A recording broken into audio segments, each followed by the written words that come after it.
This is the next in my series on the ongoing review of the National Action Plan being undertaken by national governments.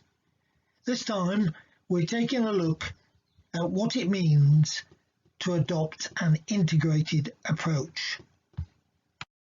As presented in previous video clips, some of the key policy drivers influencing the National Action Plan review are illustrated here.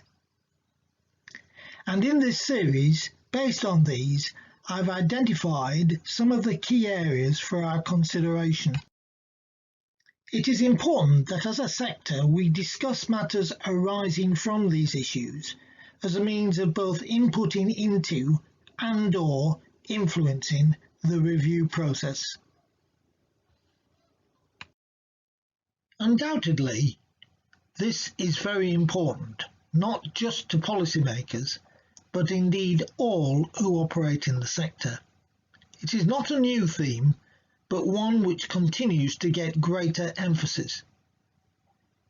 It is important at the outset to define what taking an integrated approach means.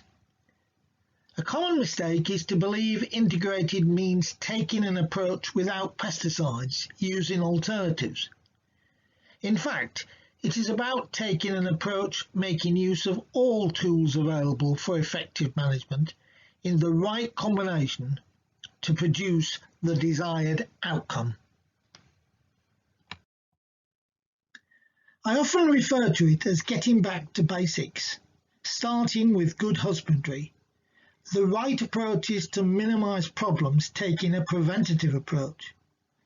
Such an approach will in turn help minimise the use of plant protection products, a policy objective, and ensure when used they are targeted and produce the best results. Every situation concerning weed, pest and disease management should ideally start with a plan. In legal terms, this is not compulsory currently, but highly recommended and seen as best practice. The key steps in creating an integrated plan are presented in this slide. Whilst this is a weed plan, the same principles can apply to disease and pest management. The plan need not be a detailed long-page document. The process in producing it is as important as the final outcome.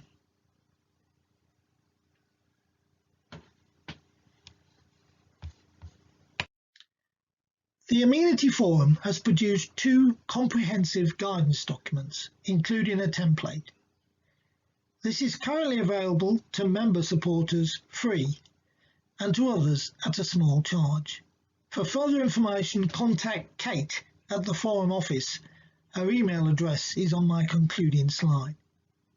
Again, the focus is on weed management, but the aim is to develop similar documents for diseases and pests going forward. We seek partners to do this. Parks for London, in conjunction with the Forum, have produced a policy guide for integrated weed management, which should prove particularly useful for local authorities and other public bodies.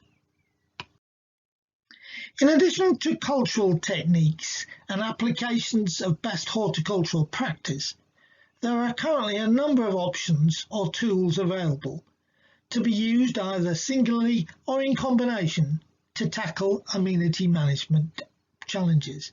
Each has merits. In terms of cost, plant protection products used professionally following best practice often do remain the choice, but used in combination in specific situations with other techniques can further increase effectiveness. This is not the place to compare advantages and disadvantages, but a good piece of research work funded by government was undertaken by East Merlin Research and focused on different approaches in the town of Margate. The findings are summarised in some best practice guidance notes for integrated and non-chemical amenity hard surface weed control, available on their website. The comparisons and choice of different approaches in amenity management is complex. It cannot be just a question of cost, but must take into account specific situations and policy environments. However, increasing in focus is the impact of different approaches in terms of carbon footprinting and impact on our environment. An interesting study took place in the Netherlands, led by Plant Research International. This is some years ago, but nevertheless is interesting. The graph here plots a summary of the outcome of their research, showing the impact on the environment measured in life cycle analysis points against various methods. Of course, this relates to a specific situation and focused on weeds in pavements. While such factors are important, so are a whole range of others. However, what it does illustrate is that there can be no one simple answer. Choice depends upon taking account of all factors. The solution lies in taking an integrated approach, producing a plan. Next week, I will continue my series looking at how we can seek to continue to disseminate best practice and the potential for best practice demonstration sites. Certainly a government interest when it comes to agriculture, so why not amenity? I'll also consider research and development. Thank you.